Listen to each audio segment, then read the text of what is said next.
Buenas tardes. Vamos, como podéis ver, nuestra mesa de debate se titula Diálogos Rural-Urbano, Local-Global.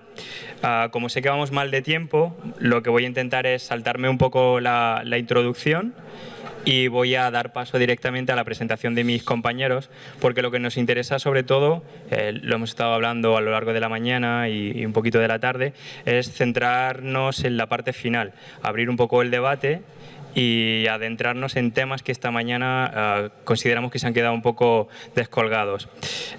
Sin más dilación, os presento en primer lugar a Mae Durán, es la representante del colectivo Pez Estudio, que tienen sede en Madrid y en Bilbao.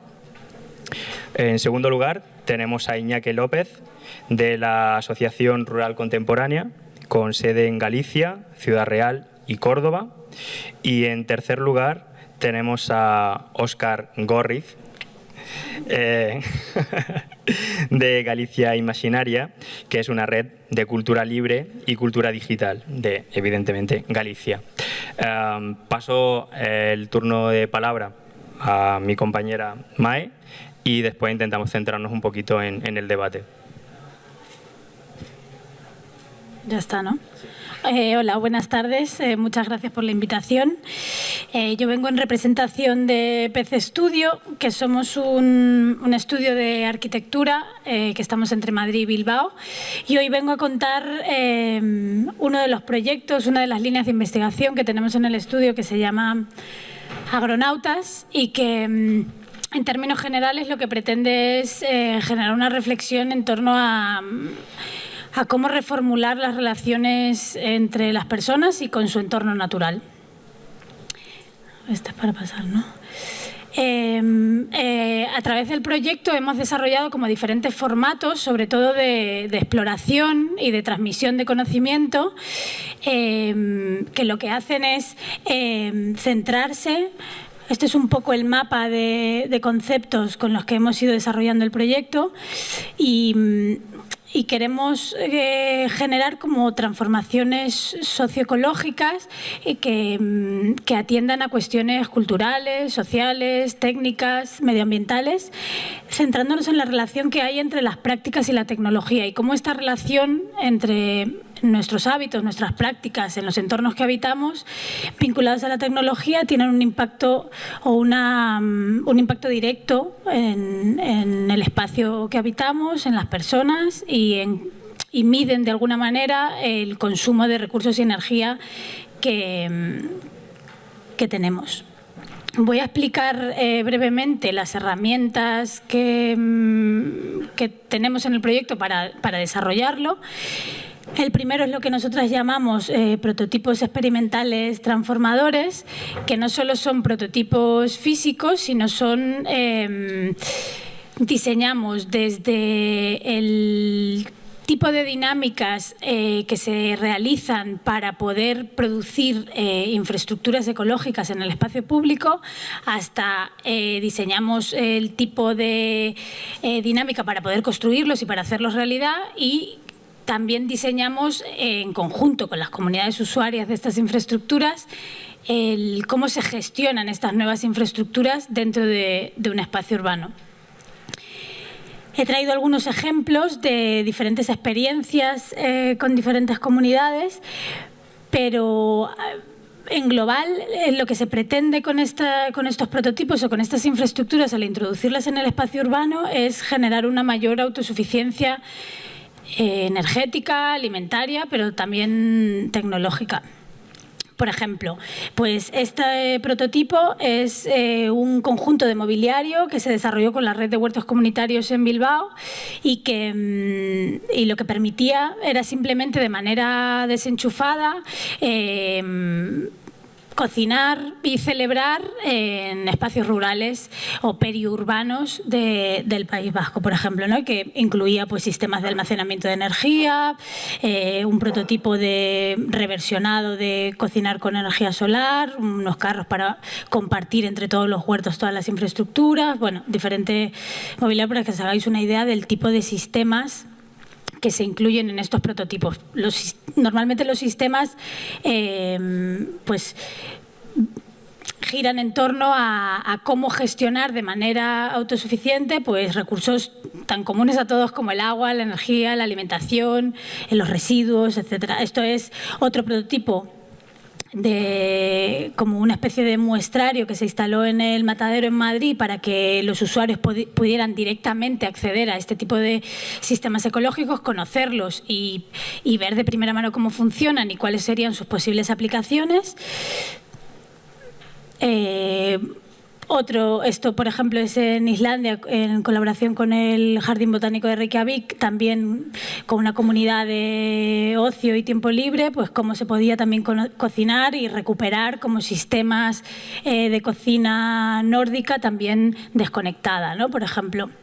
Este es otro prototipo de semillero invernadero diseñado con la red de huertos de Málaga.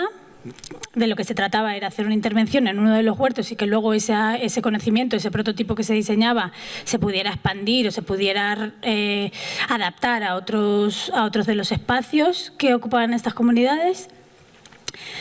Esta es la activación de un espacio industrial en la península de Zorrozaurre, en Bilbao, con un prototipo muy sencillo que a través del juego del balancín se bombeaba agua para regar las plantas y se generaba energía para iluminar el espacio. Y luego la introducción de estos sistemas ecológicos en una vivienda normal, por ejemplo, también, ¿no? Porque sí que intentamos que trasladar el conocimiento como de unos espacios a otros, ¿no? De rural, este tipo de sistemas existen como en el conocimiento popular, pero simplemente han quedado relegados y ya no están incluidos como en nuestras dinámicas urbanas más contemporáneas, y sí que creemos que pueden tener una nueva adaptación o uso actual, ¿no? Este también es otro prototipo como un frigorífico también desconectado con un sistema de evaporación de agua. Y luego, otra herramienta fundamental dentro del proyecto, también muy sencilla, son esta especie de convocatorias abiertas en espacios públicos para generar todas estas infraestructuras ecológicas. Estos procesos lo que permiten, sobre todo, es generar una reflexión sobre qué impacto tienen las ciudades en el territorio, cuáles son nuestros hábitos de consumo de recursos y energía, cómo nos autogestionamos, cómo es necesario generar una cultura de conocimiento libre y abierto alrededor de los recursos que todos necesitamos, ¿no? Como el agua, la energía, los alimentos, ¿no? Como potenciar la soberanía, no solo energética y alimentaria, que igual son conceptos que están más al orden del día, sino también una soberanía tecnológica, ¿no? O sea que para nosotras es muy importante el que en estas sesiones de construcción, en lo que se intenta es equipar estos espacios públicos con este tipo de aparatos, también se active o se genere como redes ecológicas de personas vinculadas tanto al medio rural como al medio urbano, para generar como una especie de red de personas expertas de cómo gestionar estos recursos de manera autosuficiente, ¿no? O sea, que los recursos que todos necesitamos no estén privatizados, sino que hay muchos sistemas que pueden hacer que los podamos gestionar de manera libre. Bueno, eso es un poco el esquema de las diferentes fases de estos procesos de diseño y de construcción. Y bueno, imágenes de diferentes convocatorias y sesiones para construir estos diseños, bueno, en diferentes contextos. Tampoco me quiero alargar mucho y contar cada una de las situaciones, pero vamos, en general pues mezclan como una variedad de agentes expertos en diferentes temáticas, usuarios del propio espacio y entidades vinculadas a las temáticas tratadas.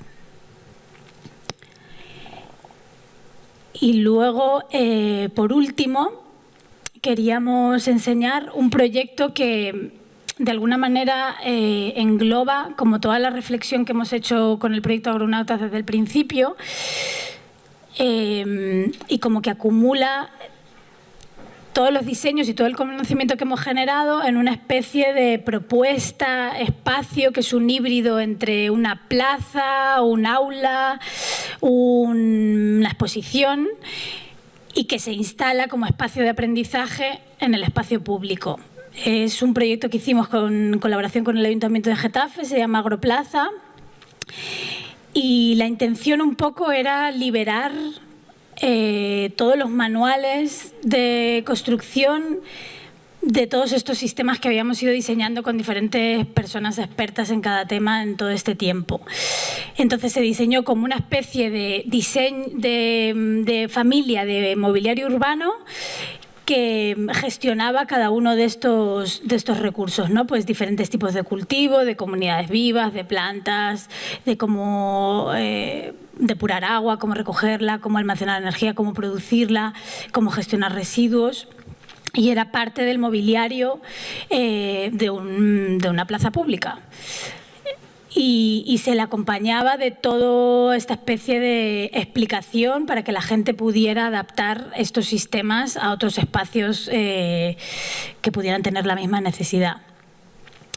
De esta manera, realmente queríamos traducir o compartir como la lectura que teníamos de lo que podía ser una ciudad o un espacio público dentro de una ciudad más naturalizado, donde se podía o donde se forzaba un poco la coexistencia de este espacio más natural dentro del espacio urbano, donde se introducían procesos biológicos, por ejemplo, para generar diferentes recursos que necesitemos para nuestra vida cotidiana, bueno, para acercarnos de alguna manera a esta autosuficiencia, esta autogestión en relación a estos bienes comunes que realmente queremos como promover, que sí que hay manera de gestionarlos sin tener que pagar, ¿no? Sin tener que colaborar con los monopolios que los encapsulan de alguna manera, ¿no? Y estos son un poco imágenes también del tipo de programa que se produjo en este espacio, que era un híbrido también entre un programa propuesto por la Administración y programación también propuesta por los usuarios del espacio, por los vecinos y vecinas, y que iban de alguna manera desgranando cada uno de estos sistemas, cómo funcionaba, qué aplicaciones podía tener y cómo se podía trasladar al propio espacio doméstico, por ejemplo, o otros espacios comunitarios. Muchas gracias.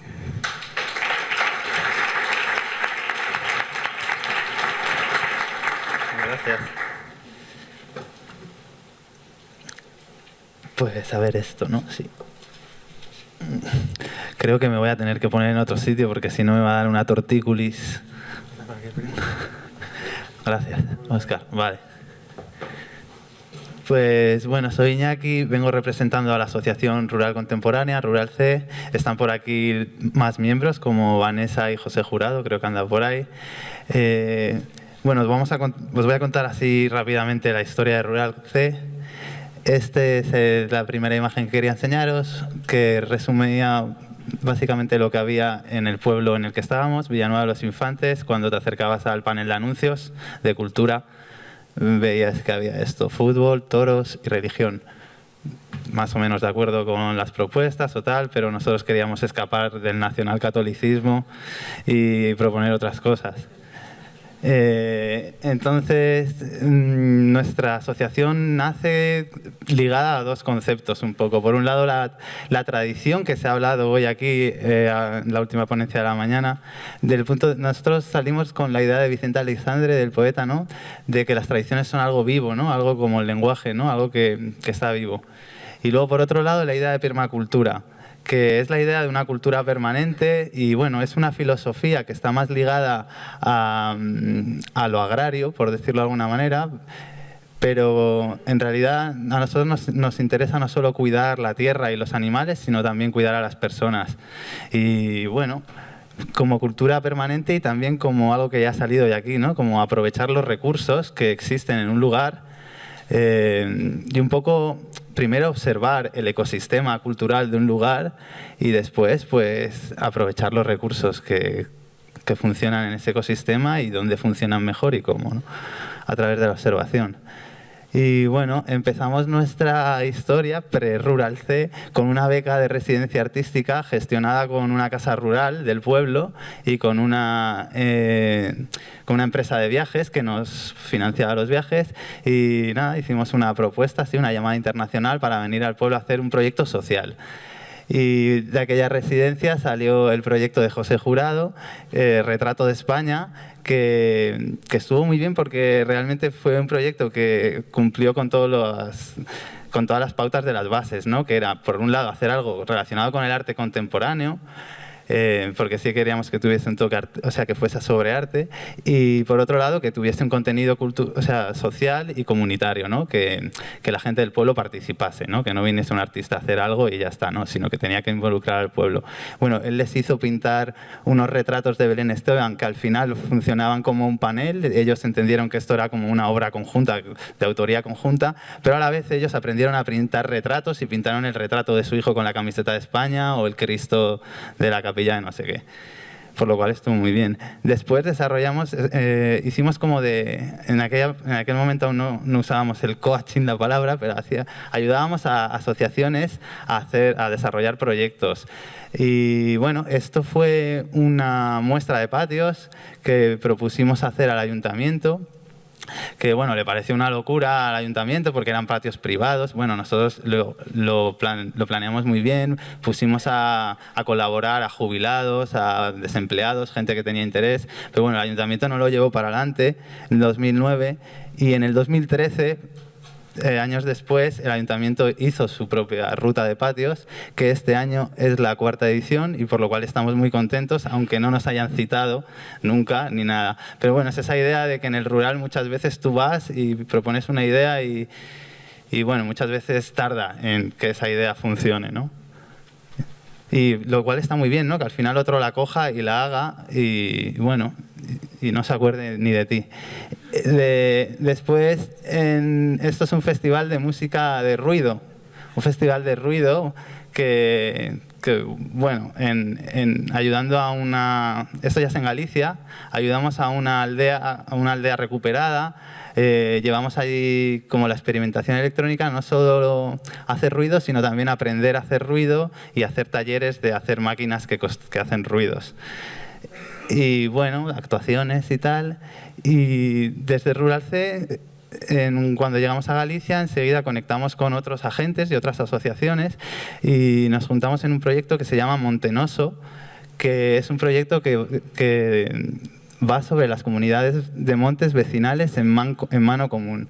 Son 2.800 comunidades que gestionan 640.000 hectáreas y lo hacen con un tipo de regulación jurídica que les permite, o sea, hay una ley de montes vecinales en mancomun en Galicia y les protege como propietarios de una propiedad privada, pero en común y bajo el derecho consuetudinario, es decir, de uso. Es decir, que son comuneiros aquellos que usan el monte, ¿no? Y son comuneiras las personas que van a vivir a un sitio. Si yo voy a vivir a un sitio donde hay un monte vecinal en mancomun, pues hago un proceso para entrar en esa comunidad y la comunidad me admite y yo empiezo a formar parte, soy propietaria. Pero en el momento en el que yo me vaya, dejo de ser propietaria. Y bueno, esto que parece una cosa muy guay, que una gestión en común, algo que no es lo público, no es lo privado, es un rollo comunal, pero tiene un montón de lados oscuros. Y bueno, las comunidades son complejas y bueno, hay casos muy oscuros, ¿no? De pues trifulcas porque hay dinero por en medio, bueno, os imagináis, ¿no? Y nosotros, muchas veces esas trifulcas vienen por el desconocimiento de esta propiedad que tienen, ¿no? Y ese desconocimiento hace que muchas veces hayan pues malos rollos. Pero nosotros lo que intentamos, detectando esto, es un poco a hablar sobre qué es el Mancomún y un poco hacer una labor didáctica de explicar lo que es el Mancomún, ¿no? Este tipo de propiedad y esta forma de gestión comunitaria. Y para ello pues implementamos un juego, vamos a hacer charlas, hablamos con las comunidades, vamos a visitarlas. Les proponemos la multifuncionalidad y las buenas prácticas, es decir, les intentamos que no hagan monocultivos, que escapen de la lógica agroindustrial capitalista de producir más y más y más, sino que cuiden su entorno, que cuiden sus bienes, no solo los materiales, sino también los inmateriales.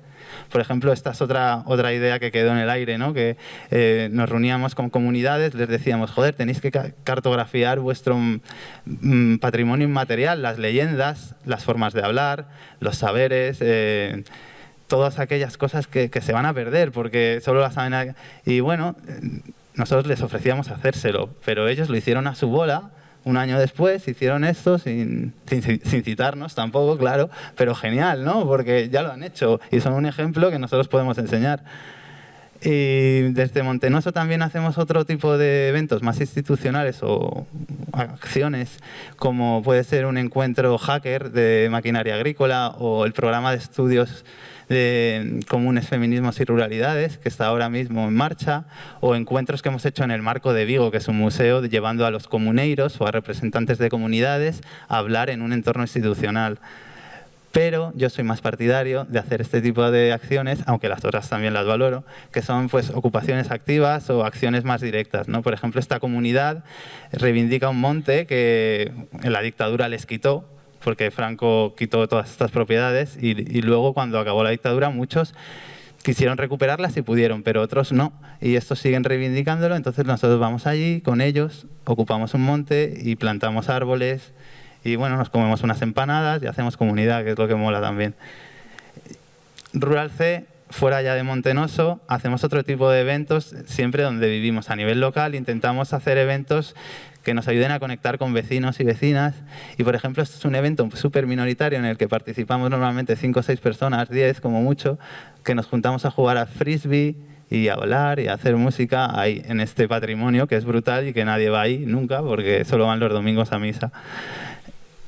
Y bueno, nosotros también hacemos misas, pero misa mix, que es un evento de teatro y música, y este evento está muy guay. Quería hablar aquí de la financiación, de cómo este evento se autogestiona, porque casi todo lo que hacemos, como veis, es al margen de las instituciones, que normalmente lo que hacen es copiarnos las cosas que les proponemos 2 años después, entonces ya las hacemos directamente, y aquí, como veis, hay un montón de empresas locales pues, y productores y asociaciones que son los que al final financian esto, ¿no? Ponen algo de dinero porque quieren que esto suceda en su comarca y no van a esperar a que el gobierno se lo monte. Entonces lo hacen ellos y entre todos lo hacemos. Y luego también tenemos un método de financiación del evento que muchos productores locales de alimentos o de productos nos ofrecen a coste cero, pues excedentes o lo que sea, y nosotros los subastamos. Y con eso, con esas subastas que son súper divertidas, acabamos pagando los cachés de los artistas o los viajes o lo que haya que pagar, ¿no? Aquí tenéis una imagen de este evento, Misa Mix. Ahora mismo estamos organizando el encuentro de transición y de crecimiento, que va a ser del 29 al 31 de octubre en Betanzos. Es de la red estatal, que antes era la red estatal de transición y había otra red estatal de crecimiento. Por fin este año conseguimos unirnos en Betanzos, como veis, también con otros muchos colectivos, colapsistas y no colapsistas.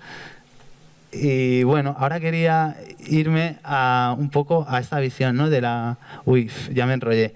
De cómo era el sistema productivo antes en el rural y cómo es ahora, ¿no? Cómo era la autogestión o el autoabastecimiento y cómo está ahora tirado a la explotación, ¿no? Cómo antes el monte era súper importante para la casa porque proporcionaba un montón de recursos, y cómo ahora el paisaje está sometido a la industria, a la silvicultura de una empresa, ¿no? ENCE, primordialmente. ¿Qué relación queremos establecer entre el rural y la ciudad, ¿no? Si las superficies de las ciudades representan el 2% del planeta, no sé dónde está el centro y dónde está la periferia. no voy a dejarlo abierto porque como se ha hablado hoy de centro y periferia desde muchos puntos, pues en relación a lo que hablemos, porque si el centro es la alimentación se produce en el rural. Entonces vamos a ver que para producir toda la leche que llega a las ciudades tenemos que gestionar un montón de mierda. Y gestionar la mierda no es fácil, porque las fosas que sujetan esta mierda fueron creadas en los 80 y que se están rompiendo, ¿no? Pero sin embargo el modelo que tendemos a hacer es el de hacer una fosa más grande, ¿no? Y bueno, no solo con las fosas, sino con los pesticidas y tal. Tenemos los pesticidas al lado de la gente que quiere cultivar en ecológico, ¿no? Que quiere hacer una industria, ¿no? Un pequeño negocio de producción ecológica, pero no puede porque es así, ¿no? Y esto es una práctica que sucede al lado de mi casa, que, bueno, se vacían las cisternas de purines en los ríos, y es una práctica habitual que estoy seguro que en otros países sería intolerable, bueno, en algunos, en otros será también muy común, pero bueno, en el nuestro lo es. Y bueno, es un poco para reflejar la idea del conflicto que existe entre el capital y la vida, ¿no? En el rural. Y cómo el capital un poco ha acabado por destruir la cultura, mucha de la cultura que hay en el rural. Y bueno, os traigo 2 imágenes más para acabar con el rollo, porque sabía que iba a tener que ir embalado y no me iba a dar tiempo a querer todas las cosas que quería contaros. Pero bueno, son 2 imágenes bonitas del rey de las alcachofas, pero no me quería despedir con esta imagen y entonces traje esta, que es la de 15M Mudanzas, que es cuando la Plaza de Sol decidió levantarse para irse a los barrios, como, no sé, como una forma de llamada para entender el rural desde el rural, ¿no?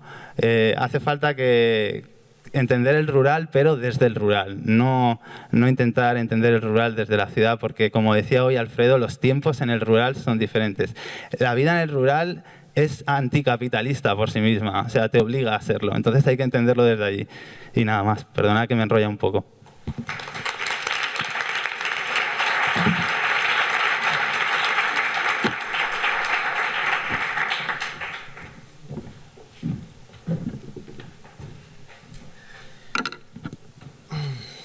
Bueno, hola. Yo soy Óscar y tengo un marrón porque tenemos esos 10-12 minutos y voy a hablar de una red gallega de colectivos. Eso es así de fácil.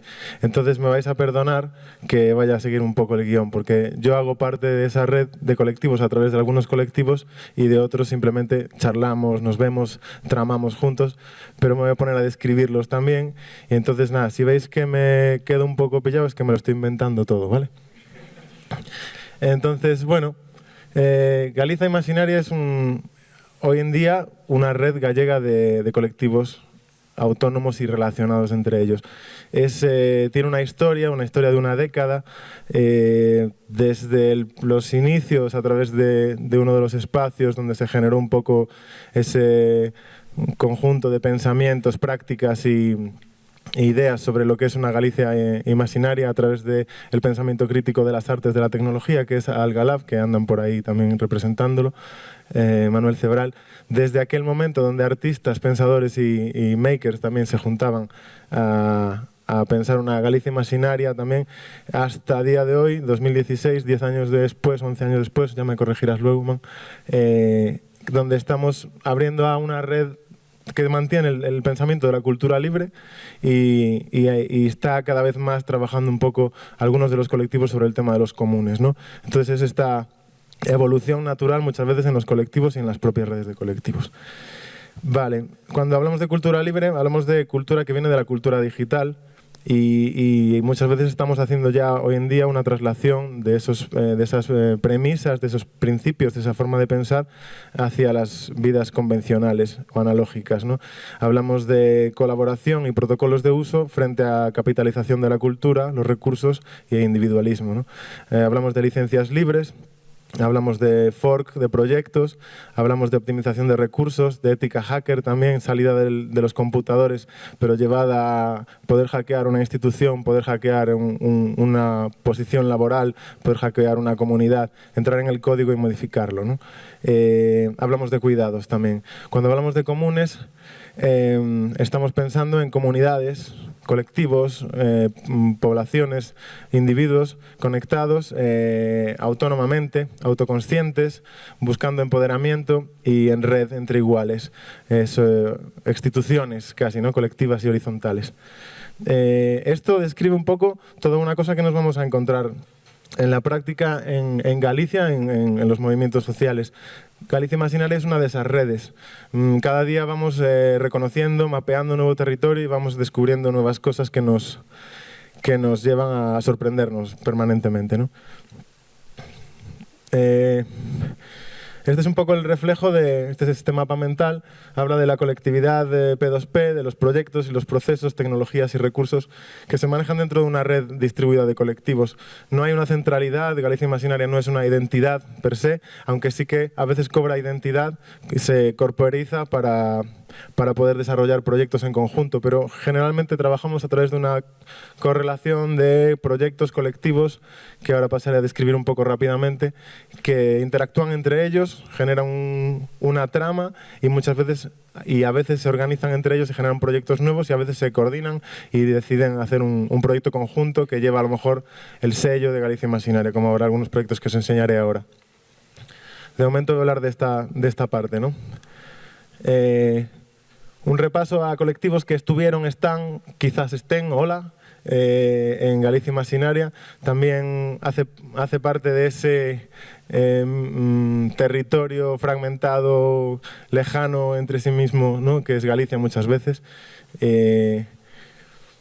Proyecto de Riva es un proyecto de filósofos, pensadores, gente que viene de la antropología, de la sociología, de la filosofía, próximos a la universidad, que organizan muchas veces con la universidad y otras veces también no, encuentros, publicaciones sobre pensamiento crítico social y del mundo urbano, de la ciudad, de la política y todo ese tema.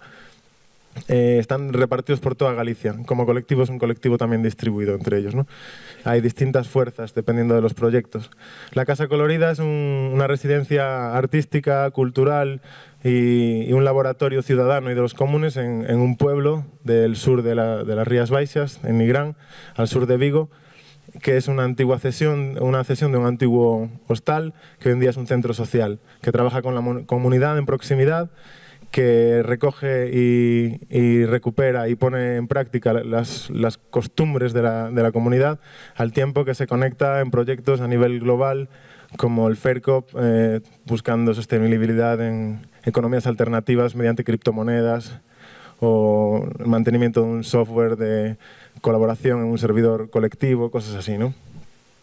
Ergosfera trabajan en La Coruña, están haciendo urbanismo y pensamiento sobre la ciudad crítico y político y social, y al mismo tiempo son profesionales, es decir, pasamos de la colectividad autogestionada a un colectivo de profesionales que trabajan y viven de eso y además piensan y critican la propia urbanidad, el urbanismo.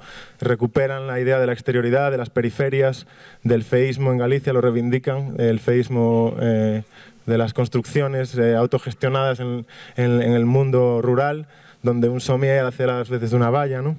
Y van por ahí. Montenoso, que se acaban de presentar, que además está subdividido en otros proyectos, en otros colectivos al mismo tiempo, que son transversales, ¿no? Es muy interesante. Entonces no voy a repetir la presentación porque creo que quedó bastante bien explicada. Yo no la podría explicar mejor porque somos afines, pero yo no estoy dentro de Montenoso, ¿no? A Prasa trabajan en Porto y son también críticos, también pensadores, son disruptores sociales y culturales en la ciudad de Porto. Es gente que quiere pensar la cultura y la ciudadanía al mismo tiempo, desde paradigmas distintos a los que se suelen gestionar en las ciudades. Entonces les gusta cruzar cables, les gusta conocer cómo funcionan las instituciones por dentro, generar proyectos que tengan visibilidad en la calle y que al mismo tiempo puedan hacer chispas, ¿no? Dentro de la sociedad. Tienen ideas como proyectos como el Museo Ciudadano, el MIPA, que pretende generar un acervo cultural a través de intervenciones y residencias artísticas con artistas que vienen a trabajar a Porto con ideas dentro de la comunidad, ¿no? Alga Lab, que lo voy a presentar yo, aunque está allí Man y lo debería presentar él, pero bueno, por una cuestión de tiempos. Alga es ese espacio referente en Galicia, espacio maker, artista, tecnológico, que combina todas esas cosas de un espacio en el rural, una cesión de un terreno de un paisano que tenía una casa allí vacía y ellos llegaron con unos contenedores de obra para montar unos labs de tecnología y tal. Entonces hoy en día es un referente muy interesante, muy fricazo al mismo tiempo, mucha fiesta y mucho pensamiento y muchas artes, ¿no? En ese sentido. Desde ahí yo entiendo que se generó el concepto de Galicia Imaginaria en todo aquel conglomerado de pensamiento, de artistas y visiones sobre el rural, la contemporaneidad y las artes. Agodidáctica son catalanes, pero también los tenemos en Galicia. Bueno, algunos de ellos son orensanos y otros son catalanes.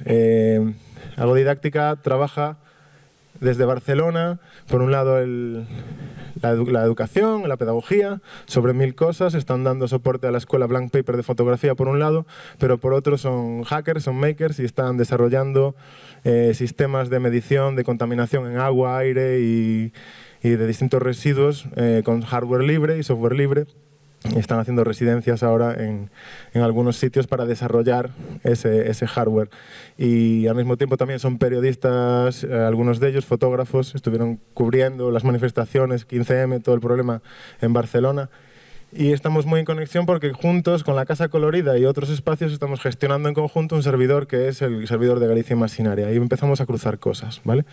Podríais volveros locos. Sede es otro espacio en Porto, hoy en día ya no un espacio, sino una colectividad que está buscando ese nuevo espacio y son un núcleo muy fuerte de los procesos comunes en la ciudad de Porto, en lo que tiene que ver con tejer redes entre colectivos, generar festivales de los comunes entre colectivos donde se reparte por todo el territorio las acciones, las monedas alternativas, el Ecosol de Porto. Aseuser es una editora de pensamiento crítico y de pensamiento contemporáneo que publican libros traducidos al gallego y está montando una residencia de escritores en Rianxo, en las Rías Baixas. Sisirín es una aldea ecológica, una ecoaldea hacker, informatizada, pero que al mismo tiempo hacen pan artesano y la trabajan en la permacultura. Son catalanes, pero ya son gallegos, hablan gallego, ¿no? Aquí la Universidad de Cromática en la Costa da Morte, pensamiento también, comunidad, cercanía, procesos colectivos en ese espacio en Corcubión, ¿no? Donde la cultura son esos espacios los que la pueden generar. Saramaganta es el servidor que nos ha dado servicio a muchísimos colectivos de Galicia durante muchos años para poner nuestras páginas web, para tener correos seguros, para mantener sistemas independientes de las grandes empresas. Este dibujo es muy amplio, hay más cosas, probablemente habrá más. Voy a pasar unos tags que tienen que ver con las imágenes de fondo. Esto surge del vídeo que presentamos en la Feria Imaginaria, que es uno de los eventos que organizamos, ahora os hablaré de él. Cultura libre, conocimiento abierto, relaciones P2P. Esto viene del mundo rural y también está en el mundo digital. Aldeanía, frente a esa idea de ciudadanía, urbanita, clase media, el rural tiene sus propias metodologías, tiene sus propios comunes, su propia cultura y ha nutrido a la ciudad y ahora la ciudad se parece que lo quiere dirigir, cooptar, ¿no? Entonces hay que recuperar muchas veces esos formatos. En Galicia tenemos mucho de eso, nuestro Código Civil recoge eso, nuestra cultura está basada en todo este tema. Entonces a mí cuando en mi ciudad hablan de ciudadanía me da un poco la risa porque somos 200.000 personas y todo el entorno es totalmente rural, ¿no? Entonces ciudadanía puede ser Nueva York, Barcelona, Río de Janeiro, pero no La Coruña o Vigo, ¿no? Criptomonedas, economías alternativas. Estamos intentando romper el sistema capitalista a lo bestia también, con redes internacionales a través de la FairCop y economías digitales. De crecimiento, que es muy importante. Cuando sales de la ciudad es un gran paso de transición que tienes que dar para poder llegar a comprenderte en un entorno totalmente distinto y sustentable dentro del entorno, ¿no? Arte digital, esto es como una constante, casi todos venimos del mundo de las artes, tenemos relación con el mundo de las artes, hay escultores, hay bailarines, hay fotógrafos, hay de todo en este mundo. Y algunos proyectos que tenemos, os lo voy a pasar rápido, estamos desarrollando, esto es un beta todavía, una universidad popular, un sistema de estudios independientes que recoge todos los conocimientos que se están generando en las colectividades distintas por todo el territorio gallego y norte de Portugal y las quiere volcar sobre un espacio común donde se puedan documentar, donde no se queden en la página web de cada uno y al mismo tiempo podamos también generar programas de estudios que recorran el territorio a través de residencias y potencien esos conocimientos con un sistema de certificación horizontal, doble, donde el formador o el facilitador certifica, pero también es certificado, ¿no?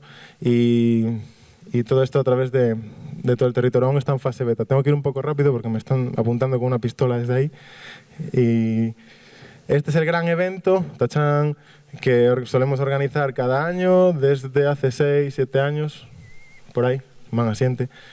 Yo llevo, por ejemplo, en Galicia Imaginaria los 3 últimos años, junto con mi compañera y otra gente que estamos un poco más ahora organizando algunas cosas. Ha habido momentos donde otra gente ha estado trabajando más en esas cosas, ¿no? Es una cosa muy líquida este colectivo. Este es el encuentro donde nos mostramos, pensamos juntos, una vez al año, nos volvemos a reconocer, mostramos nuestros proyectos, hablamos de nuestros procesos, lo hacemos en espacios rurales y muchos de nosotros vivimos a caballo entre la ciudad y el mundo rural. Y donde hacemos charlas, donde hacemos conciertos, donde proponemos mesas de debate sobre temáticas, sobre aldeanías, sobre pensamiento urbano, sobre criptomonedas, todo este tema combinado, cultura libre, comunes. Y una red social que hace unos años montamos como un fork del Lorea, el N-1 que montaron la gente de Lorea que dio mucha cancha al 15M para organizarse.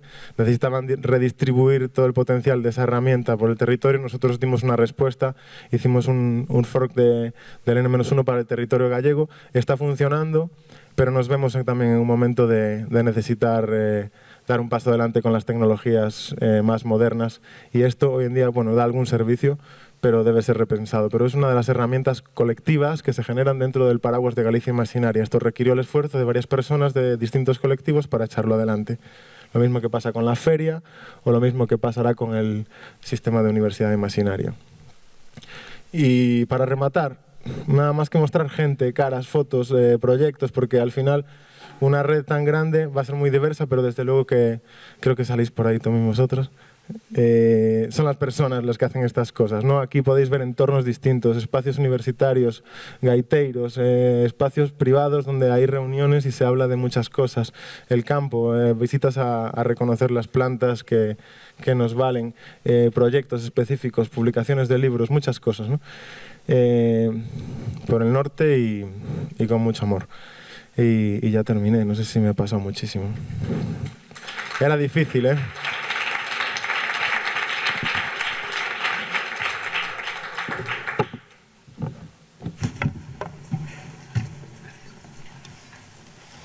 No sé si tenéis alguna pregunta.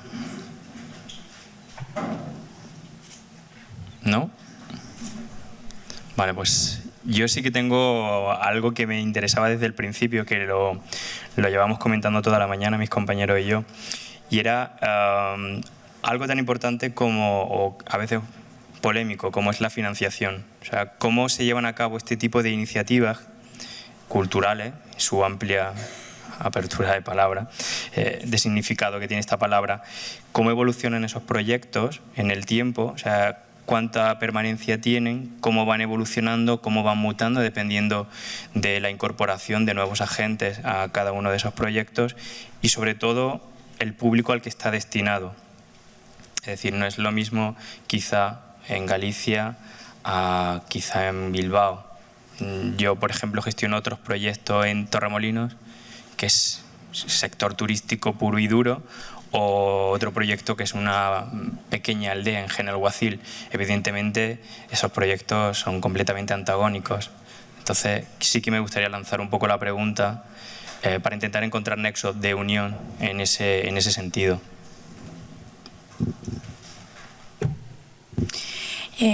Pues a ver, nosotras sí que las prácticas que hacemos las hacemos en entornos urbanos. Normalmente el público, pues el proyecto nace más como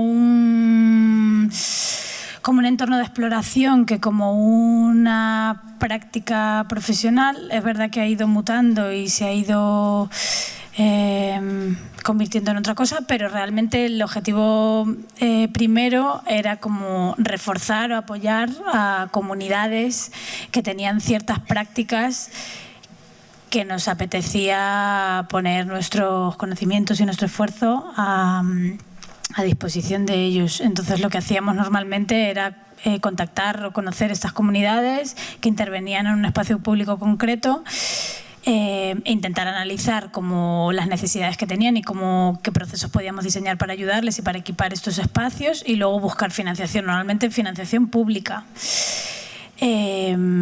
Pero bueno, como es una práctica así un poco híbrida entre cultura, urbanismo, ciudad, no sé, como un poco que no se encaja mucho en ninguna disciplina pura, pues al final la mayor parte de la financiación siempre venía de parte de la cultura, el arte y la cultura, o las entidades que en Madrid, por ejemplo, nos han apoyado más, siempre tenían que ver con la creación contemporánea.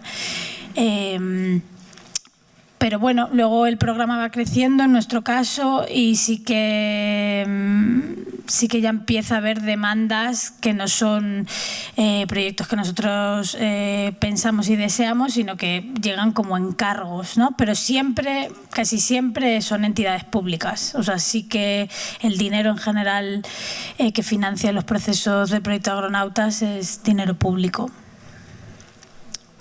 Al principio era más una inversión de tiempo nuestra y no había casi ningún tipo de financiación, eso por supuesto, pero el estado actual es un poco ese que he comentado. Bueno, Rural Contemporánea es prácticamente un proyecto militante. Por un lado está José Jurado, que vierte contenidos relacionados con cultura y arte y ruralidad en nuestra web, y por otro lado estamos nosotros, Vanessa y yo, sobre todo en proyectos más colaborativos. No quiere decir que no hayamos tenido, por ejemplo, premios, o por ejemplo Montenosa ha obtenido dinero, las comunidades han ayudado a financiar parte de... Pero normalmente es esta idea más de que los agentes que participan del proyecto son los que acaban financiando por su propio interés el proyecto, ¿no? O la herramienta o el dispositivo que queramos hacer. O sea que normalmente es como una especie de autogestión, aunque algunas veces es por parte de empresas privadas, por lo cual sería una financiación privada, pero es un tipo de financiación privada comunal o algo así que ayuda a sacar, por ejemplo, los pequeños eventos de Misa Mix o algunas de las actividades que hacemos. Casi suele ser un militante o financiación privada. Y lo del tiempo, pues es verdad que hay a veces proyectos o ideas que hemos sacado y que han tardado tiempo en salir, o hay veces que hemos pues tenido que dejar aparcados ciertas ideas porque no había un interés por ella y no vamos a realizar una herramienta o hacer un proyecto que luego no va a tener un interés. De hecho, ahora mismo estamos desarrollando una aplicación móvil para las comunidades, pero queremos desarrollarla con ellos y que sean ellos quien la desarrollen un poco, porque al final queremos que sean ellos quien la financien por su uso, ¿no? También que tengan interés y la financien. Vale, yo para hablar de parte de la red no me veo capaz, ¿no? Hay mucha diversidad, hay mucha heterogeneidad en las visiones. Hay colectivos que están trabajando mano a mano con las instituciones, con la universidad, con algún ayuntamiento, para conseguir los recursos que consideran adecuados, y también hay una comprensión de eso como algo natural. Hay otros colectivos que son más punkis en eso y persiguen la autogestión porque creen en la comunidad, y la comunidad también es quien debe validar en todos los sentidos a los agentes que trabajan en ella, ¿no? Incluido en el económico. Y eso da para tejer redes de solidaridad y para tejer redes de intercambios de alternativas económicas y todo ese tema. Nosotros estamos trabajando, algunos de nosotros también, en el formato de la FairCop, que es un formato internacional para generar modelos económicos alternativos y financieros, ¿no? Entonces, es difícil, hay variedad. Yo, si me preguntas a mí, que estoy aquí sentado, me voy a tomar la licencia, creo, y de forma abierta también lo voy a decir siempre, que pensando en que la comunidad es quien tiene que validar a sus agentes, ahora mismo tenemos las instituciones como espacios privados de gestión de lo público como algo privado, son espacios cerrados, donde la participación parece que asoma la patita y ojalá la asome mucho y se haga esa traslación. Pero hay que hacer esa traslación y creo que conviene trabajar, y es un proyecto de necesidad social, trabajar en una traslación de la comprensión y de la gestión de los recursos entre el espacio público y los espacios comunales. Es decir, las ciudades, los pueblos, los colectivos se deben reconocer como comunidades que trabajan en su entorno con personas, entre agentes, activando nuevos agentes, volviendo a las personas activistas también por su empoderamiento, y tienen que tener capacidad de decidir por sí misma qué proyectos son interesantes y financiarlos. Hoy lo hace el ayuntamiento de parte de nosotros, pero nosotros no estamos teniendo casi incidencia en eso. Entonces, hay mil formas de afrontar eso en ese sentido, ¿no? Un laboratorio de los comunes que estamos proyectando para la ciudad de La Coruña, junto al laboratorio ciudadano que presenta el Ayuntamiento de La Marea este año, para mí uno de los primeros proyectos que debemos estar haciendo I+D sobre eso es en economías paralelas para que la ciudad se pueda financiar a sí misma, para que ciertas cosas salgan de la gestión municipal y caigan en manos de los ciudadanos, para que podamos salir del asistencialismo en las rentas básicas y toda esta cosa y nos podamos llevar a modelos totalmente solidarios y de parcería entre nosotros en ese sentido. Puede sonar a utopía, pero hay muchos ejemplos funcionando por el mundo. Tenemos ejemplos por Europa de economías paralelas que son complementarias, que son validadas incluso por algunos ayuntamientos. Entonces, no sé, hay muchas posibilidades en ese sentido. Pensar en la dependencia de la financiación institucional como forma de vida permanente es un riesgo. Las artes escénicas lo sufrieron ahí atrás y aún se siguen doliendo, y cualquier proyecto que dependa de la financiación pública va a depender del cambio de color político, va a depender de las arcas del Estado, va a depender de la crisis que haya, de la gestión de la deuda que haya con relación a los países del norte de Europa, y nosotros no somos el norte de Europa. Entonces es estar vendido eso, ¿no? Bueno, me pongo un poco punky con sí, ¿no?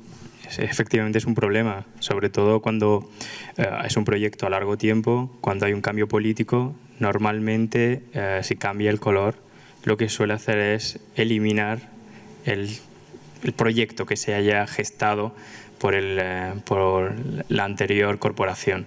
Y eso es un gran problema. Nosotros, por ejemplo, lo encontramos en el sur. O sea, como antes apuntaba, las artes escénicas, las artes plásticas no son ajenas a ello. O sea, se han acabado muchísimos programas culturales vinculados a las artes plásticas, becas, subvenciones.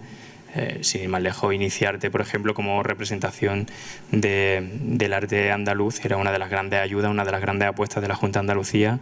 Hace muy poco tiempo, de la noche a la mañana, a alguien se le ocurrió que tenía que desaparecer.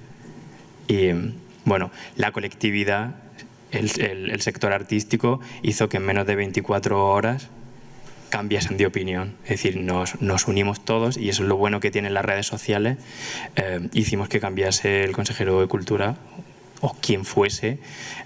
Se desdijeron de lo dicho en ese momento y fue un error, fue un malentendido. Y entonces, nuevamente el programa está en pie. No sabemos cómo, ni cuándo, ni dónde, pero bueno, en teoría se va a mantener en pie. Y sí que es cierto que eso, la financiación pública es un gran problema, porque no se asegura la permanencia de los proyectos. ¿Tenéis alguna pregunta? Yo sigo. Genial. Vamos a ver. Esta mañana no hubo tiempo para intervenir cuando vinieron aquí representantes precisamente de la Administración, sí. Y hubo una expresión que dijo uno de los representantes, y es que había que ser competitivos. Hay determinadas materias donde en este país no se puede ser competitivo. Si nos guiamos por el tema de la competitividad, mal vamos. Y es el tema de la educación, es el tema de la sanidad, es el tema de la salud, de la justicia y evidentemente de la cultura. Entonces, lo que hay que hacer es invertir más, y mientras no se invierta más, pues estamos hablando de los problemas que tenemos. Y luego la otra cuestión también de los políticos. Ni con patrimonio ni con cultura se puede hacer política. O sea, igual que se está hablando de intentar sacar una ley de educación en la que ya no vuelvan a meter mano ninguno de los poderes políticos, pues con la cultura debería pasar igual. Eso lo estamos intentando hacer nosotros, por ejemplo, en Huelva, que con el patrimonio, con la cultura no se hace política, que se tiren los jarros con otras cosas, que hay muchas para las que se puedan tirar, pero no con esos temas tan importantes. Claro, pero partimos de... No hay una ley de mecenazgo, por ejemplo, o sea, que puede establecer unas bases. Si no avanzamos en eso, es que está... Claro. Es que no interesa, ¿no? Es que una sociedad culta es peligrosa. No, evidentemente no interesa. Y es lo que tú apuntabas, lo de la competitividad. ¿Qué significa eso? O sea, yo creo que la cultura es algo muy, muy importante. Es que lo puedes analizar desde diferentes prismas. Es que la cultura es publicidad. O sea, yo, por ejemplo... O sea, me voy a comer un poco, ¿no? Tendría que ser moderador. Pero quizá los programas culturales que estamos coordinando en el sur, en Torremolinos o en Genalguacil, es que estamos convirtiéndolo en atractivo para que, por ejemplo, en Genalguacil es una población de 450 habitantes en verano. En invierno son 100. ¿Qué hacemos con esto? Generar unos recursos para que la gente pueda montar su negocio en la población y no escape. No se vaya a la costa, que normalmente está como una hora, la gente suele emigrar. Y es un museo al aire libre. Es decir, tú puedes ir a cualquier hora del día, cualquier día de la semana y encontrar las piezas. Evidentemente tenemos un museo, pero eso genera beneficio. Es dinero para el sector hotelero, el hostelero igualmente, y es un patrimonio que tiene evidentemente la población, no solamente por la cuantía económica que tienen esas piezas, sino es un valor mucho más simbólico. Las señoras mayores, antes lo comentaban mis compañeros, para mí una de las mayores satisfacciones que hemos tenido es que una señora de 74 años pasease un día por su casa, se llama Antonia la Española, y le preguntase: ¿qué estás haciendo, Antonia? Pues una interpretación personal de un Joana Vasconcelos. Que una señora de 74 años te diga eso implica que el proyecto merece la pena. O sea, que ha servido 22 años de trabajo, porque la gente lo entiende, y esa señora entiende qué es el arte contemporáneo. Es la señora más moderna del pueblo, más que la gente joven, porque no tiene clichés, o sea, es una esponja, o sea, quiere información, quiere cultura, en su amplio espectro, claro. Es que la otra cosa que había que decirle a los políticos es que la cultura es para la sociedad y no para el turismo. O sea, que eso es lo primero que tenían que tener también en mente, porque en Andalucía, que es donde tú te mueves y donde nos movemos nosotros, por desgracia, bueno, este país, el gobierno nacional también ha decidido que la industria mayor de este país sea el turismo, todos seamos camareras y limpiadores de hoteles, ¿no? Pero bueno, la cultura es para la sociedad, es un derecho de la sociedad. Y de camino, si los turistas se aprovechan y lo hacen y vienen y nos visitan, pues bienvenido sea. Pero no hacer las cosas por el turismo, eso es, vamos, un desastre. ¿Alguna pregunta más? A mí me gustaría apuntar una cosa ahí un momento. Sí, la cultura surge de la sociedad. O sea, pensar que es para la sociedad o que hay que gestionarla para la sociedad me parece un error de base. La cultura surge de la sociedad, es arte también, pero es relaciones sociales, es territorio, es patrimonio inmaterial, es lenguaje, es muchas cosas. No circunscribamos muchas veces solo al arte contemporáneo, a la cultura, porque en estos espacios es fácil que se dé. Y surge desde ahí. Lo que se debe potenciar es que siga surgiendo sin trabas, ¿no? O sin cooptaciones políticas, o sin generación de nuevas instituciones privadas que la gestionen, ¿no? Bueno, muchísimas gracias y enhorabuena por las iniciativas. Solamente 2 consultillas. La primera es si estáis trabajando también, viniendo de la experiencia de vivir en una ecoaldea, si es que estáis trabajando con la red de ecoaldeas, con la RIE a nivel peninsular o con la GEN a nivel europeo, o de pronto podéis imaginarlo, rutearlo también por ahí alguno de los proyectos, por una parte. Y por otra, con respecto al tema de las monedas sociales, algo que nos ocurre también en nuestra comunidad con nuestras monedas es que al juntarnos con otras, paradójicamente no tenemos cambio directo. Ocurre lo mismo que con las divisas comerciales tradicionales, y sí que imaginemos juntos, o sea, desde FAIRCOP u otros espacios, a través de dispositivos tecnológicos, es que ese cambio entre monedas, entre la mora de la Sierra Norte o el boniato de Madrid o el eco en Cataluña, que pueda también ser así de fluido el transitar en esos procesos de transición. Gracias.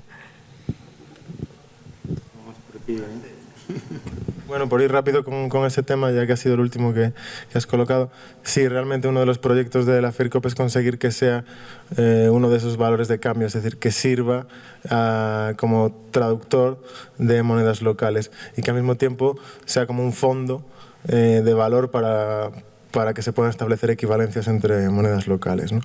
Es algo a lo que hay que llegar. Realmente cada territorio está en un punto distinto. Hay territorios que no tienen monedas locales, la mayor parte de ellos, hay otros que sí. Los grupos de gestión muchas veces pueden ser afines o conocer o no conocer la FIRCOP, entonces hay un trabajo muy grande, pero como fue el oro para algunas divisas en su momento, una criptodivisa puede establecer un protocolo de relación entre otras monedas con facilidad. Ya no hay tiempo para más preguntas. Quisiera agradecer la participación de mis compañeros, al igual que la invitación de Benito para estar aquí. Muchas gracias a todos.